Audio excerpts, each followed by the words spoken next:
할렐루야. 6월 19일 금요일 아침 기도를 시작하도록 하겠습니다. 다 함께 사도신경으로 신앙 고백하겠습니다. 나는 전능하신 아버지 하나님, 천지의 창조주를 믿습니다. 나는 그의 유일하신 아들 우리 주 예수 그리스도를 믿습니다. 그는 성령으로 잉태되어 동정녀 마리아에게서 나시고 본디오 빌라도에게 고난을 받아 십자가에 못 박혀 죽으시고 장사된 지 사흘 만에 죽은 자 가운데서 다시 살아나셨으며 하늘에 오르시어 전능하신 아버지 하나님 우편에 앉아 계시다가 거기로부터 살아있는 자와 죽은 자를 심판하러 오십니다.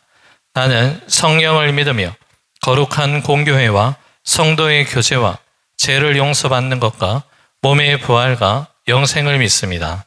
아멘. 오늘 우리 주신 하나님 말씀 고린도전서 12장 1절에서 11절의 말씀입니다. 고린도전서 12장 1절에서 11절의 말씀 한 절씩 나누어서 교독하시고 마지막 11절 말씀은 한 목소리로 함께 봉독합니다. 형제들아, 신령한 것에 대하여 나는 너희가 알지 못하기를 원하지 아니하노니 너희도 알거니와 너희가 이방인으로 있을 때에 말 못하는 우상에게로 끄는 그대로 끌려갔느니라. 그러므로 내가 너희에게 알리노니 하나님의 영으로 말하는 자는 누구든지 예수를 저주할 자라 하지 아니하고 또 성령으로 아니하고는 누구든지 예수를 주시라 할 수 없느니라. 은사는 여러 가지나 성령은 같고 직분은 여러 가지나 주는 같으며 또 사역은 여러 가지나 모든 것을 모든 사람 가운데서 이루시는 하나님은 같으니 각 사람에게 성령을 나타내심은 유익하게 하려 하심이라. 어떤 사람에게는 성령으로 말미암아 지혜의 말씀을, 어떤 사람에게는 같은 성령을 따라 지식의 말씀을, 다른 사람에게는 같은 성령으로 믿음을, 어떤 사람에게는 한 성령으로 병 고치는 은사를, 어떤 사람에게는 능력 행함을, 어떤 사람에게는 예언함을, 어떤 사람에게는 영들 분별함을, 다른 사람에게는 각종 방언을 말함을, 어떤 사람에게는 방언들을 통역함을 주시나니 함께 있습니다. 이 모든 일은 같은 한 성령이 행하사 그의 뜻대로 각 사람에게 나누어 주시는 것이니라. 아멘.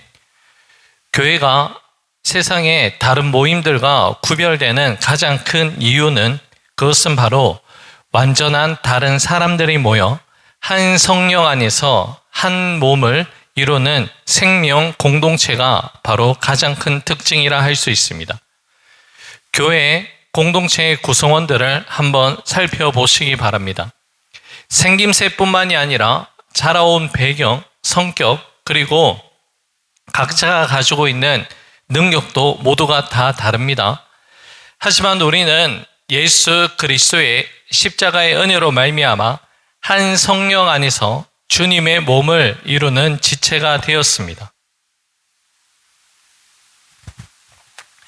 사도 바울은 고린도전서의 이 말씀 속에서, 이 다양성 속에서 어떻게 하나님을 지켜나가며 교회를 건강하게 세워갈 수 있는지를 계속 전하고 있습니다. 본문 1절의 말씀입니다.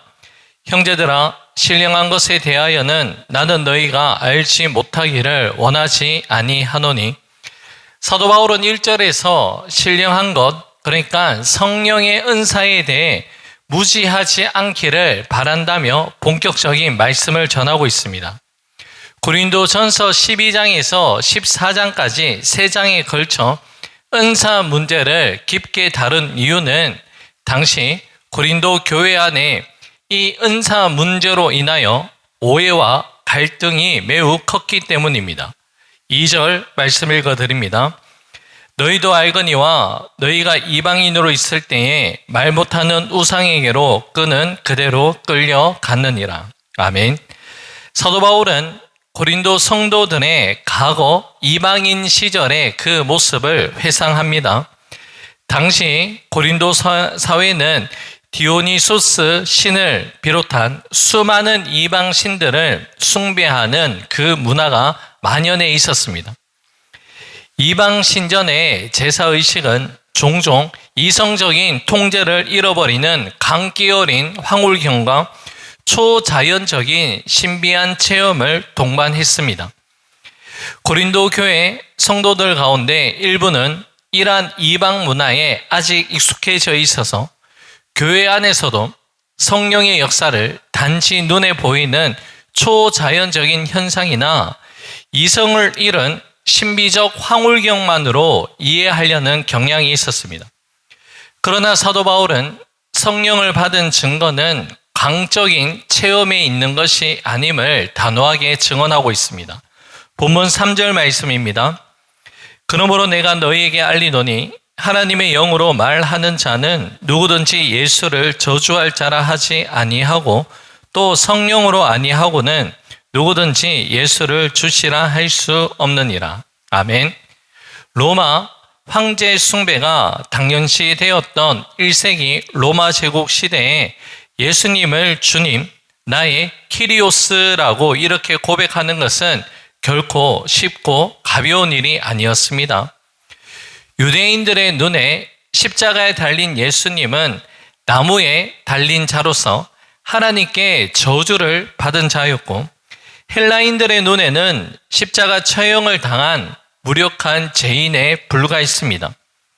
더욱이 로마의 압제 속에서 황제가 아니라 예수를 나의 주, 나의 하나님이라 부른다는 것은 단순한 입술의 고백을 넘어서서 자신의 목숨을 거는 순교의 각오가 필요한 그러한 일이었습니다. 당시 로마 당국은 기독교인들을 핍박하며 십자가에 달린 예수를 저주하라고 그렇게 협박했습니다. 안타깝게도 고문과 죽음의 공포 앞에서 예수를 저주해 버리고는 나중에 그것이 성령에 이끌려 어쩔 수 없이 한 일이다 이렇게 변명하는 거짓된 자들도 있었다는 문헌 증거가 있습니다. 사도 바울은 이러한 자들을 향해 엄히 경고하며 성령이 내주하는 사람은 결단코 예수님을 저주할 수 없으며 오직 성령의 역사로만 십자가의 예수를 나의 주님이라 고백할 수 있다 그렇게 선언합니다. 따라서 성령을 받은 가장 확실하고 또한 위대한 증거는 방언을 하거나 기적을 행하는 것이 아니라 예수님을 나의 구원자요, 나의 주님으로 온전히 시인하는 믿음의 고백이 성령을 받은 가장 확실한 증거입니다. 더 나아가 이 고백은 단순한 입술의 고백으로만 그치는 것은 아닙니다.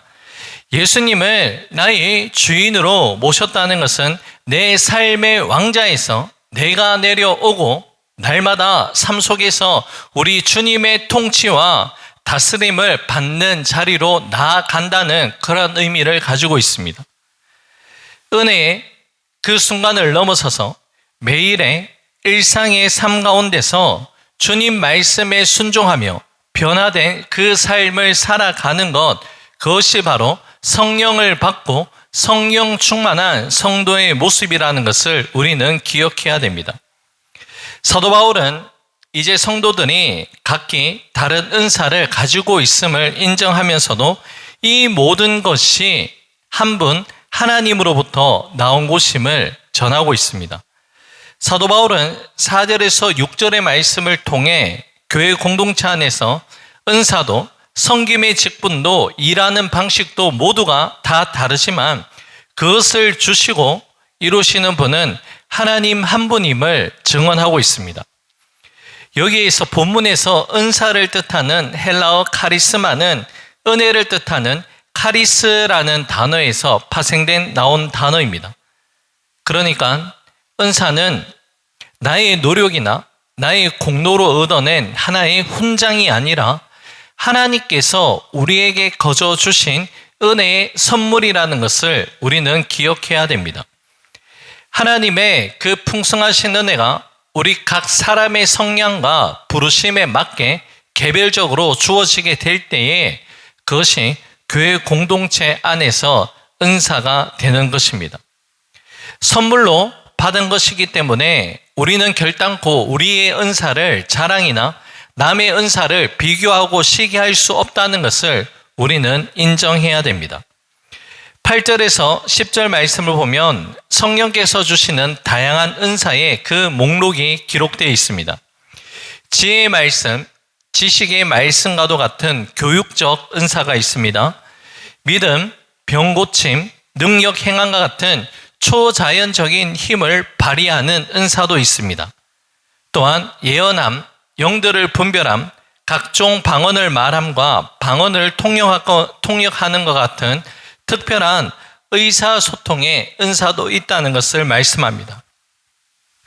하나님은 이처럼 다양한 은사들을 각 사람들에게 골고루 나누어 주심으로써 교회가 세상 속에서 하나님의 거룩한 역사를 힘있게 감당하기를 주님께서 원하고 계십니다.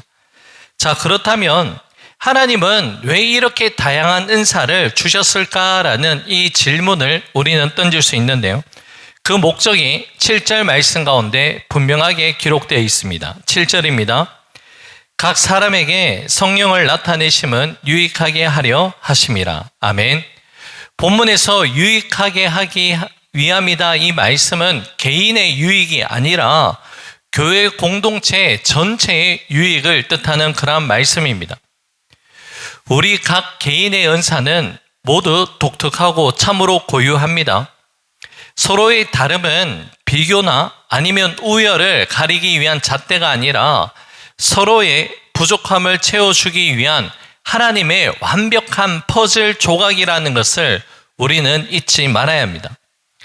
하나님께서 우리를 똑같이 획일적으로 만들지 아니하시고 이토록 다르게 빚으신 창조하신 이유도 너무나도 분명합니다.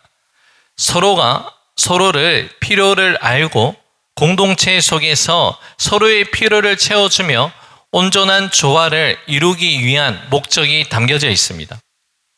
우리가 기억해야 하는 것은 우리 각자에게 주신 이 은사는 나를 과시하거나 나의 유익만을 위해 사용해라고 주신 것은 아니라는 것이죠. 내 곁에 있는 연약한 지체들을 돌아보고 그들을 위로하며 교회를 든든히 세워가기 위한 섬김의 도구로 우리 각자에게 은사를 허락해 주셨습니다. 교회는 참으로 다양한 사람들이 모인 곳입니다. 때로는 그 다름 때문에 오해가 생기기도 하고 갈등이 일어나기도 합니다. 하지만 우리가 기억해야 되는 것은 무엇입니까? 성령님은 그 모든 다름을 뛰어넘어 우리를 예수 그리스도의 몸을 이루는 한 지체로 부르셨다는 그 사실입니다. 그리고 각 사람에게 교회를 교회되게 하는 은사를 허락하여 주셨고 이 다양한 은사가 성령의 도우심 가운데서 은사를 통해 건강한 공동체로 세워나가기를 주님께서 기대하고 계십니다. 이 사실을 기억하시면서 우리 각자에게 허락하신 귀한 은사대로 함께 마음을 모아서 거룩한 믿음의 공동체를 세워나갈 수 있는 우리 모두가 될 수 있기를 주님의 이름으로 간절히 축복합니다. 기도하겠습니다. 고맙고 감사하신 사랑의 주님, 주님의 몸된 교회를 섬길 수 있는 각자의 은사를 우리에게 허락하여 주시니 너무나도 감사를 드립니다. 우리 각자에게 허락하신 은사가 우리 자신을 드러내기 위한 것이 아니라 주님의 몸된 교회를 건강하게 세워나갈 수 있는 하나의 미랄이 될 수 있도록 역사하여 주옵소서. 한 성령 안에서 받은 은사가 사랑과 섬김을 통해서 성령의 은혜를, 성령의 열매를 맺어가는 은혜가 있게 하시며 이 모든 일들을 통해서 주님께 영광 올려드릴 수 있는 우리 모두가 될 수 있도록 역사하여 주시옵소서. 모든 것 주님께 감사드리며 오늘도 우리와 함께 하시는 예수님 이름으로 기도 올려드립니다. 아멘. 하늘에 계신 우리 아버지, 아버지의 이름을 거룩하게 하시며 아버지의 나라가 오게 하시며 아버지의 뜻이 하늘에서와 같이 땅에서도 이루어지게 하소서. 오늘 우리에게 일용할 양식을 주시고 우리가 우리에게 잘못한 사람을 용서하여 준 것 같이 우리 죄를 용서하여 주시고 우리를 시험에 빠지지 않게 하시고 악에서 구하소서. 나라와 권능과 영광이 영원히 아버지의 것입니다. 아멘. 개인적으로 기도하는 시간을 가집니다.